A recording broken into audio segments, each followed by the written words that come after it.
What if I told you there were a way that you could get more leads than you're currently getting, sell more of those leads overall without increasing any of your advertising at all? And the strategy I'm going to share is something that most businesses don't do, and the few businesses that do it wrong. And I'm going to show you exactly how to do it the right way in 6 steps. Enjoy. Here's the best way I know to multiply the number of leads a business is getting without spending any more money on advertising in order to sell way more of those customers. And so most people send traffic to their website and immediately ask people to buy something or just like submit for a quote. But here's the problem. Like most visitors aren't ready to buy yet. And so they just leave and they never come back. I mean, if you think about it for you, I often don't go to sites that I'm just finding out about where it says submit for quote. I'm just like, that's a lot, right? And so what I'm about to show you generated many millions of dollars across our portfolio companies, and I've used it in every business we've invested in and ones that I haven't invested in. And so in this video, I'm going to show you what it is, why it matters, and how to implement it in your business. So what is it? So a few months back, I did a deep dive with Ashley, who is a fashion personal stylist, right? And so when we went to her site, she had the classic, just book a call, right? CTA, or just ask for a quote. But the thing is that really only works if you already have an informed audience. So if people already know who you are, they've already gotten value from you, then you can for sure just say, hey, come buy my thing or come find out more, right? But if you're sending traffic there and you don't have as much traffic or it's not as warm, then you want to have something that is a better reason for them to give their contact information. Because if you think about what is the objective of submit for a quote or book a call? The only objective of that step is to capture their contact information. And then if you have a booking, to get them to book automatically. But fundamentally, it's a lead capture objective. And so we should then ask ourselves, well, is there anything else we could do that would increase the likelihood that we would capture the lead, as long as the way that we're capturing the lead indicates that they'd be interested in buying our stuff, right? And so to be clear, what I'm suggesting is that you offer something kind of like a mini offer that's a complete solution to a narrow problem.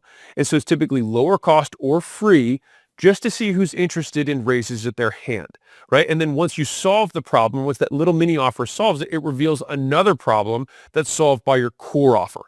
And this is important because leads interested in lower cost or free offers now are more likely to buy a related higher cost offer later. And if that sounded really well said, it's because I wrote it ahead of time on page 31 in the Leads book.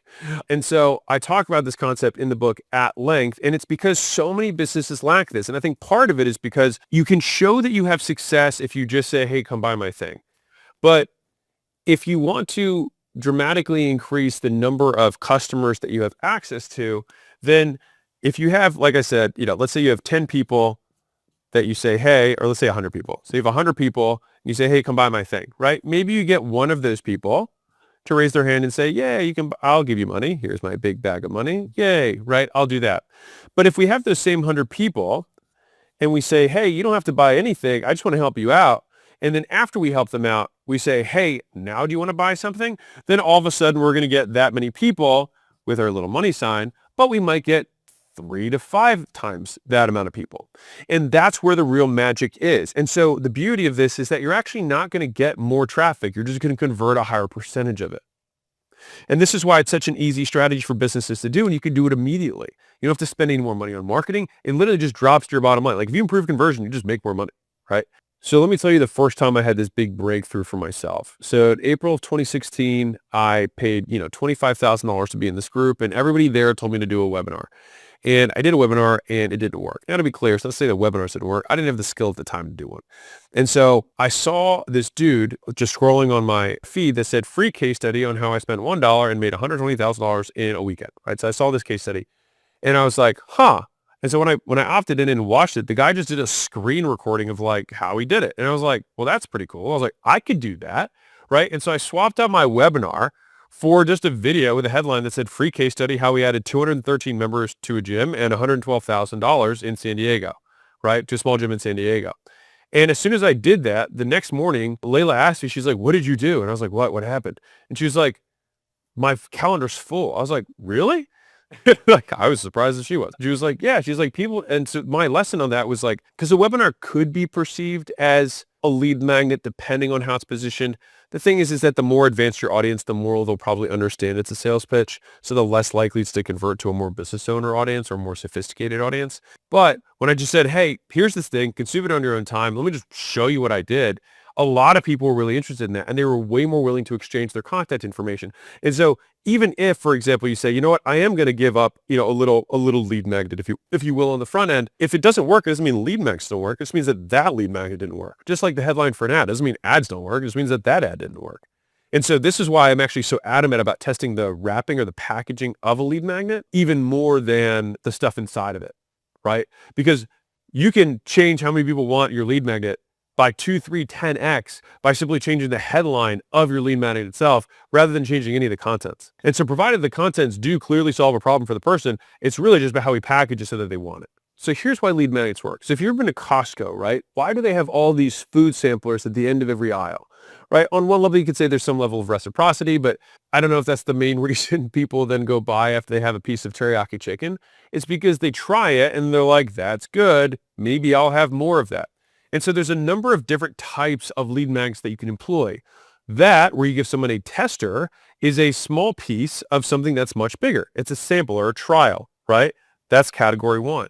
Category 2 would be a one-step and a multi-step process, right? So if I say, hey, we're going to turn your style around like Ashley does, well, the first thing you're going to need in that process is going to be like some colors that we can say, these go well with you.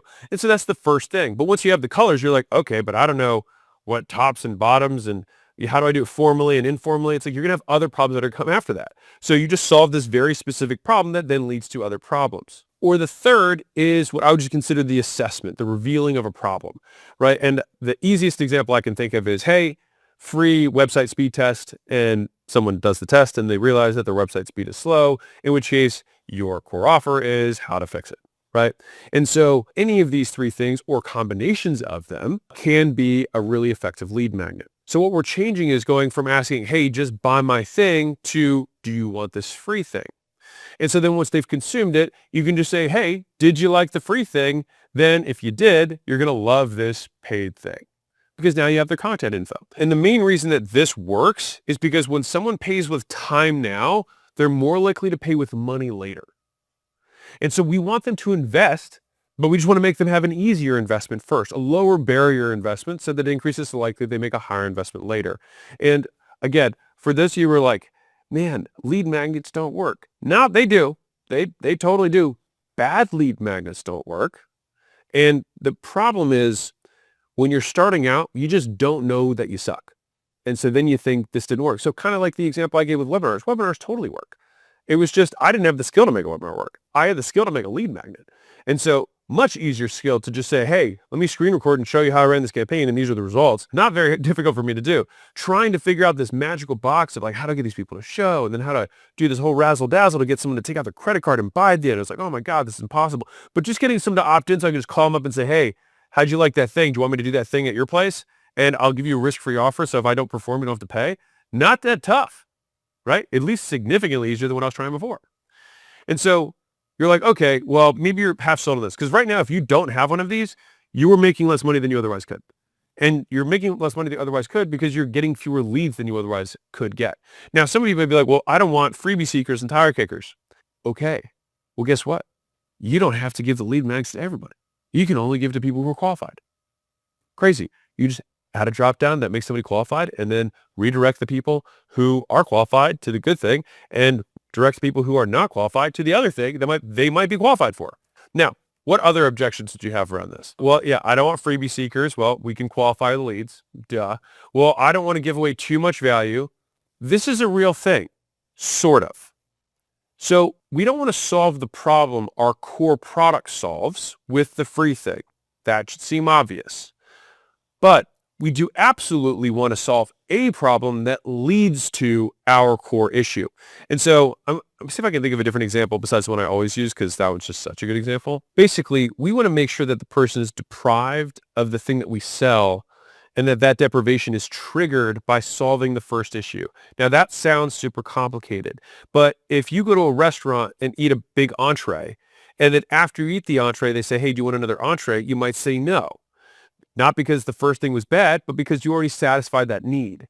And so what you might not have satisfied was your dessert desire. And so at that point, they could sell you the dessert.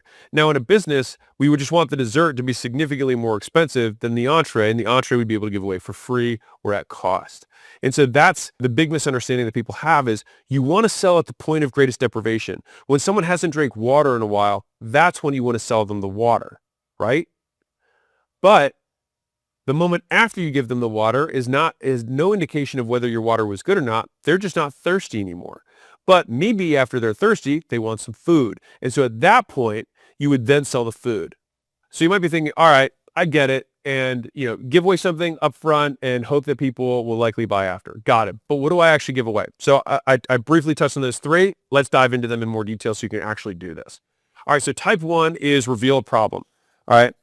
I personally love these type of lead magnets. Like if you ever have the opportunity to build one of these for your business, like exceptional. It literally creates deprivation. So you just say, hey, here's a problem that you didn't know existed or you knew it existed. Let me tell you how bad it is, right? And so just immediately you just increase the deprivation of where they are versus where they could be. Now, bonus points for not only saying you have a problem, but also saying this is what it could look like if you had it solved. And here's the delta. And so my favorite B2B example is the website example I gave, which is, if I'm offering free website speed tests to business owners and they didn't know their site was slow. And then I say, hey, on average, for every second of load time, you lose 3% of your conversion. And so right now we know that our services could take you from a 9-second load time to a 3-second load time. That's 18% increase. So what could you do with an increase of 18% of your business? They might be like a lot. And I'd be like, now relative to your revenue, the 18% increase compared to what I'm charging for websites is nothing. How soon do you want me to start? And so this works great for problems that get worse while waiting, right? Posture analysis, right? If you're like, oh man, your posture's bad, but it's only going to get worse, right? Termite inspections, like they're already active, but it's only going to get worse. Financial audits. Hey, you're back on taxes or your cash flow's bad. It's only going to get worse, right? Is that you want to have things because that builds in urgency so that deprivation actually increases with every second after they find out. I'll give you an example. So one of my highest converting ads of all time for Allen, our software company, was 4 reasons why you'll never have $1 million agency. And what was crazy about that is it just increased deprivation for the outcome that most of the people wanted, who we were selling to, which are small SMB lead gen agencies. And so once we listed out the reasons, many of them were like, shoot, all 4 of these reasons I'm also suffering from. And so if you can be very clear about the reasons that they're not going to achieve it, they also will assume that you can help them solve it, which hopefully you can. And so you want to be incredibly specific on the negatives. And then what that allows you to do is be significantly vaguer on the positives, which allows you to market more compliantly, but also set more realistic expectations. If I can perfectly nail all the problems in your life and you're like, oh my God, this is me. I can just, and I just said, I can help you with that. You'd probably be like, yeah, I believe you, right? Rather than trying to increase and promise and set these crazy expectations, just nail someone where they're at. And so that's why the reveal a problem is so important because 1, it exacerbates the existing problem. And 2, you just show how much it's going to continue to increase and they will lose over time. That increases deprivation for a sale. The second is a free trial. All right. This is the classic taste test. This is the classic try before you buy. All right. Now, this is as old as time. And I think that there are better and worse ways to do this. My next book talks about amazing ways to do free trials. But for the purpose of this, I'll just keep it on lead magnet component. This is the Costco sampler. This is the teriyaki chicken. This is the trying room, if you will, at the clothing store. So many businesses have free trials, and they do that because they're the lowest barrier. Like, are you going to want it? And so what we actually have to do here, and this is where it gets a little bit interesting, is that we want to give them something and then basically have a full loop to the end of the trial where they will be deprived if we remove it. So it's almost like, hey, let's say we take a normal person and then we say, hey, here's crack cocaine, right?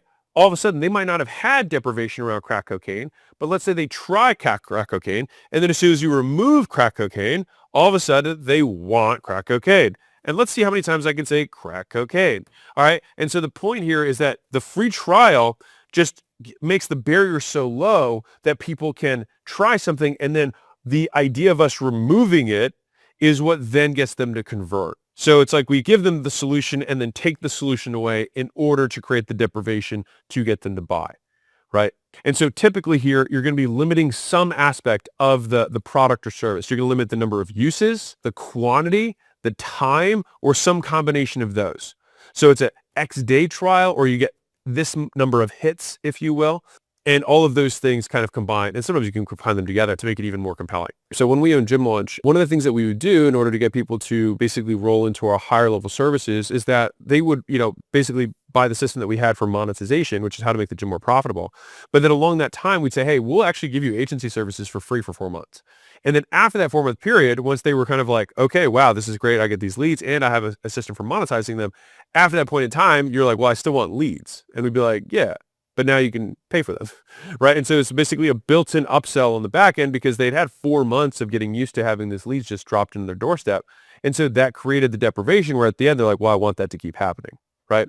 So that's the second one. The third one is one of my favorites personally, which is the one step of many, right? One step of a multi-step process.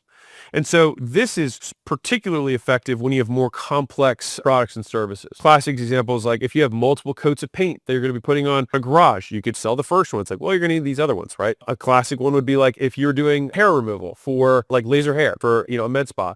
It's like, well, it takes 6 to 8 sessions to actually get completely removed. And so you doing one session is kind of worthless on its own.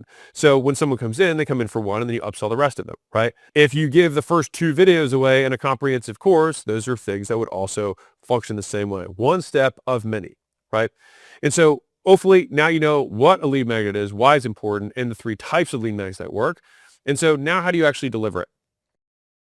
Real quick, guys, thank you. You guys are awesome. This podcast continues to grow. We had our highest month ever last month, which is huge. And we don't run ads to grow the show.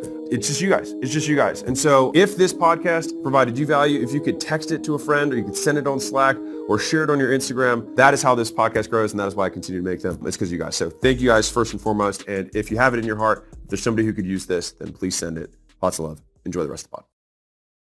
And so there's 4 ways to deliver a lead magnet. So number 1 is software or tools, right? You give them a tool that they can use that does a job for them, right? And so examples of these are like spreadsheets that calculate things, assessment tools, templates, or just like software itself. So I'll give you a good example. So Neil Patel has a really awesome one on his site where he basically has a little tool that you put in your URL and then it tells you, it does a little assessment of the site based on the URL that you give it, right? It's a little tool. And then obviously on the back end, it can collect your information, right? And so there's tons of these examples, but that is one of the most classic ones. So if you have ways that you can say, hey, you're going to be in one of these 4 categories, once you answer this information, you want some sort of tool that can assess or give them some sort of answer to a question, right? Or does a job for them. All of these things are ways to fulfill the other 3 things. Like you can use software to reveal a problem. You can use software to do a free trial, or you can use software to be one step of many. All of those things work. Now, the second is information. All right. Now, this is a very classic one, and it's because it costs nothing to do and can also be very valuable. This is where I think information is really exceptional as a lead magnet, is because it's infinitely scalable. It provides tremendous value. You can create deprivation, and there's basically no operational drag to do it. Fundamentally, all we're doing is teaching them something valuable. And so examples of this would be like mini courses, guides, interviews with experts, and again, templates, but that are not dynamic, templates that just work. I'll give you my classic example here is my scaling roadmap. So this is maybe a combination of the tool and the information. So you go through the tool and then it gives you the assessment, which will then be information. But again, these are not static concepts, like you can combine them. And so, for example, if you would like to figure out what stage of scaling you're currently at, the problems you're dealing with right now, and exactly how to solve them, we created this $100 million scaling roadmap after studying all the businesses that we looked at for 200 plus hours to find those common themes. And so this is my free gift to you. You can enter information. And if you want my team to actually look at your business, you can book a one-on-one call where we'll help. And then we'll invite you out here if it makes sense for you to come out to our headquarters. So you can go through mine as an example. And I think it's pretty good. It's not pretty good. It's fucking awesome. We spent really a lot of time on it and you will get a lot of value from it. So with that being said, that leads me to the third way of delivering this is services. Now, I think that people sleep on this so hard, right? From a lead magnet perspective. Do work for free. Create lots of goodwill. People, again, get really bent out of shape on this free services one because they're like, I don't want to do work for free. All these freebie seekers. Again, only do the free work for people who are qualified. That's it. So let me ask you something differently. Let's say I want you to imagine in your head your perfect lead, right? The perfect perfect time customer. It's like they'd have the budget, right? They have the authority to make the decision. They clearly need it and they want to act now, right? Well, if you just only give the services away to people who agree to those things up front, that's probably a good idea. What's not a good idea is giving it to somebody who's broke, who can't make a decision, who doesn't really need it, and is kind of like not sure if they want to do it now or not. Probably a terrible waste of your time. So all of these things, you want to use them, just use them for the right prospects. And so this is where free audits with some level of implementation, same day service delivery, any sort of done for you component. And the way that you have to think about this, I'll give you some math behind it. So let's say it costs you 1 hour of labor, right? They actually pay somebody else to do in order to give something valuable away. Now, let's say that $25 is your hard cost, but what people would realistically charge for this, and this happens all the time in services, you could probably charge $250 plus for something like this. Not a bad, like pretty decent offer. $250 for free where there's real service, real person does work. That's fairly compelling. Now, let's say that we get 1 out of 4 of these people who you give this $250 thing away for to do it. Well, what does that mean our cost to acquire a customer is? 25 times 4. And so would we be willing to give away a lead magnet to 4 people to get 1 to buy? Would I be willing to pay $100 to get a customer? Well, provided I'm making a lot more than $100 on the customer, probably. So not a bad idea. And so for my very first business, to give you an idea, I trained people for free for a year. I call it the free training project. And I did that because I wanted to get a bunch of testimonials. And then once I got a bunch of testimonials, then I showed the world the testimonials, more people did it and they did it in exchange for money. In fact, it worked so well that after the year of time that I worked with those people for free, I said, hey, I have too much demand. Do you want to pay me now? And almost all of them said yes. That's what's like, people are like, oh, they're all freebie seekers. Like, no, they were all happy to pay. And that was that, right? So if you get the right people, they will continue to stay and pay, provided you do a good job. So that leads me to my fourth way to deliver a lead magnet, which is physical, right? Physical products. What's interesting again here is that you can combine these things. So what do you think these are? What do you think these books are in the next book that comes out? These are lead magnets. Right? Fundamentally. Now, obviously, they're incredibly valuable. And after you solve your offer problem and you make something that way more people want to buy and then you make more money, what are you going to want? You're going to want to figure out ways to advertise that and get even more people to find out about it. And if any time you're like, hey, I would love help to just speed this process, you can call us, right? And if you're like, hey, I've done all of your stuff and I went from, 1 million to 50 million a year, I'd love to, have you guys invest with us and partner, then that's why we do all this stuff, right? It's a very long game. And so you can absolutely have something that's a physical product and information, right? Or the scaling roadmap is software plus information, right? You can combine these as many times as you want, but these are fundamentally kind of the categories that I think through when I'm like, okay, I get what I want to do. Now, how am I going to do it? But I'll give you a completely different example. So if you wanted to give away, let's say you go to a conference and you give a hat away to anyone that says that they're a CEO, that says CEO, right? CEO is pretty, ego driven, or a shirt that says CEO with lots of O's and $0 signs afterwards. A lot of people would do that. It's like, hey, but in order to get the shirt, you got to prove that you're CEO. So now I get an incredibly qualified list of CEOs that I gave a physical product to, right? And so the idea here is like, just think, what would somebody who is the type of person that I'm looking for want? And then can I just give that to them? And how much does it cost me for a t-shirt? $3, $4? Fine. And maybe I convert only 1 out of 20 of those. $100 for a CEO feels like a good idea. So once we figure out what problem it solves, 4 ways to deliver that thing. The next is, how are we going to name it? So this one is so slept on. People underestimate the value of this by a mile. And so I'm going to have you not underestimate it and appropriately value this, which is name your lead magnet the right way. And I'm going to tell you the real secret of this. You ask your audience. All right. So this might seem minor to you, but it's massive, right? How you name your lead magnet will determine your engage rate more than anything else, right? When I ran my first gym, I had something called my Big Booty Bootcamp. Right? Now, why would I call it that? Because 6-week deadlift and squat seminar doesn't really convert with chicks, who was my primary audience at the time, right? And so again, was it the same thing? Yes. All we did was deadlift, squat, and hip thrust. Like that was primarily what I did over that 6-week period for them and taught them as main moves. But if I had made my marketing about that, they'd have been like, yee. But if I said, hey, who wants big, beautiful, round glutes? They were like, I do. And I'm like, cool, this is just the way we're going to get you there. Like, I'm not going to advertise the vehicle. I'm going to advertise the result. And so now Big Booty Bootcamp might have been something that attracted a certain type of one. If I said tight and toned booty, tight and toned glutes, or if I said bubble butt, right? Bubble butt bootcamp, that might have attracted a different person. The thing is that you can just test these names out so you can figure out which one not only attracts the most leads, but ideally the highest quality leads. And so this is how I actually test them. So I get super clear on who my avatar is. And then I run small ad tests comparing the headlines. Now, if you don't have the capital for that or the money, you can just pull your audience. So if you have 100 people who follow you, you can put it in your stories and say, hey, help me out here. I'm trying to name my lead magnet. Let me know which one sounds better for you. Now, again, you want only the people who are the type of person that you're advertising to respond. So you could say, before you introduce it, by the way, if you're not a business owner, please don't answer, right? That would be what I would say, right? Now, if you're like, I don't even have an audience, don't worry, I got you. The next thing you can do is just open up your phone and then you use this amazing device and then you text. So you just text people and they say, hey, which one do you want? Or you just make a post and say, hey, comment A or B underneath of it, right? There's all these different ways that you can do it. And maybe you combine 2 or 3 of those ways in order to get a close enough directional response. This book, $100 million leads, I split test 6 different headlines for this to get $100 million leads because I looked at advertising, I looked at promotion, I looked at marketing. And here's the cool part. I actually show the results of the test inside the book. So I split test the names, I split test the image that I was going to use. And on top of that, I split test the subheadlines.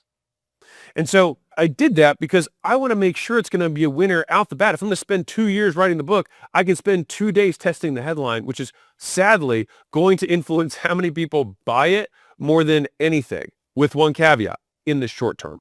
In the long term, it's the stuff between both of the front and back cover that's going to be the thing that does it over the long term. Because word of mouth, especially in the book world, is really the only thing that matters long term. Anyone can launch a book. Very few people can launch a book that continues to sell. Next, I'll give you 4 different easy headline variations that work really well. So number 1 is number plus outcome plus time frame.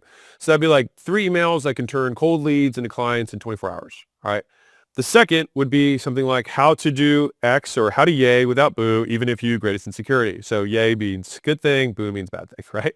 So how to build a funnel without hiring a copywriter, even if you've never done it before, right? Or even if this is your first time. Next would be, the adjective type that good thing, right? So the lazy funnel template that converts like crazy. The next one would be X mistakes. Now, there's a bunch of different ways you can do this one. I gave an example of it earlier, like, 4 mistakes that are keeping your business under $1 million a year. It works great, right? But another version of this could be like 3 mistakes you're probably making, 5 ad copy mistakes that are killing your conversion rate. Just put X mistakes that are cool. It's either killing your QTR, it's killing your business, it's preventing you from getting this goal, whatever it is. It's like, these are the mistakes that keep people broke. All right. So now that you have a lead magnet, you know the objective, you know how to deliver it, and you know how to name it. The last step is, how do you make money with it? So now you just got to ask them to buy. And so this is where most people fail, right? They create the great lead magnet, but then they forget the call to action, right? So we want people to do after they consume your lead magnet. And so the formula for call to actions is so simple. The only thing simpler is not doing it, which is what most people do. And not only do they not do it, they don't do it often enough. So even if they do it once, they forget to do it again and again and again. And I'll give you a fun little stat that they found about salespeople is that the salespeople who ask the most times get the most deals. And so in your marketing, you want to ask as many times as you can. Here's the caveat. How do you ask so many times without turning someone off?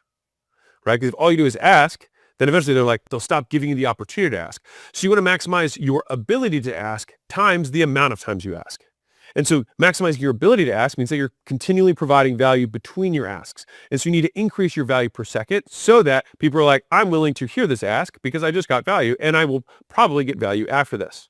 The formula for CTA is very straightforward. Number 1 is you want it to be clear, not clever. Be very clear. This is exactly what I want you to do. Clear, direct CTA, then exact next action, and then 3, reason to do now. So in all CTAs, you can still use scarcity, urgency, or both in order to incentivize someone to act now. Now, I'll be straight with you. It's great if you've got it, but if you don't have scarcity, urgency, you just at least want to make the CTA. So I'll give you a simple example. So I have within this book, or all the books, I turned to a magic page. How about that? At the end of every chapter, I have right here a CTA. Free gift. Everything I learned from XYZ. And then they click that, or you can click that, and you go to my site, acquisition.com, where you can watch more stuff about that. But on my site, you're getting one step closer to becoming a portfolio company or coming out for a workshop that we have every month. You can do any of those things, right? But we want to start walking them down the process. And so I will give you a little tidbit on number 3 is that the reason you can always have The urgency is just an additional great reason to do it now, or the scarcity is an additional great reason. But having any reason is better than no reason at all, right? So there's tons of, research on this, but like people were trying to cut in line at a university and they said, hey, can I cut you? And people were like, no. If you said, hey, can I cut you because I'm late for class? People would say yes. If they said, hey, can I cut you because I have a dog? People would still say yes, even though it made no sense. Wild. So we want to use that same logic to get more people to respond to our thing. Ideally, we want the reason to make sense. But even if it doesn't make sense, it'll still work better than no sense. So it's my 1-year anniversary of being in business, and this is the promotion. So do this thing. Hey, my daughter just lost her first tooth, so I'm running a promotion. Here, go get this thing. Hey, it's National Dog Day. If you have a dog, you should do this more than anybody else. It doesn't matter, right? So I'll give you an example. If you were in the fitness industry, obviously I came from there. Obviously, I mean, if you can't tell. If you're a fitness coach and you only have like so many spots, which you probably do, then tell people that they have to sign up now or they'll have to wait for until the next spots open up, right? And so here's the cool thing about anything that's a service business. So this is unique to service, but 78% of businesses are service, so this probably applies to you, which is that you do not have unlimited capacity. If I said, okay, can you take 1,000 customers tomorrow? You probably say no. So you do actually have a capacity limit. It might be 4, right? If 4 more customers will get you to capacity, then say so. Because the thing is that you assume that they know how big your business is, and they don't. So if you're a small business, leverage that so that you have scarcity based on your existing small constraints. Not a bad idea. And if you're a big business, you're like, well, I have a huge amount of capacity. Then what you can do is you can have cohorts that roll. So you can say, hey, I can only start this many people per week. And then you still back into some sort of capacity. Or if you want to get into this group of people, you should do it this Friday. And so what do we do here? How do we operationalize this? So one is we give value first, which is the whole spirit of the lead magnet. Now, we give value by revealing a problem, giving a free trial, or giving them one step of many. We then have 4 ways to deliver that magnet, which is software, information services, physical products, or combinations of those. We name it in a compelling way, which you can use any of these for, or just ask your audience what they would find interesting, which is a great way to test this. And then finally, make sure that you embed CTAs within your lead magnet and before and after lead magnet so that you increase the likelihood that they buy your stuff. And any business right now, if you don't have one, you don't give people a solid reason, like a lead magnet, in order to exchange their contact information on your site or in your promotions, you are leaving leads on the table. And to make sure that you're not getting tire kickers, just only give it to the people who are qualified. That's it.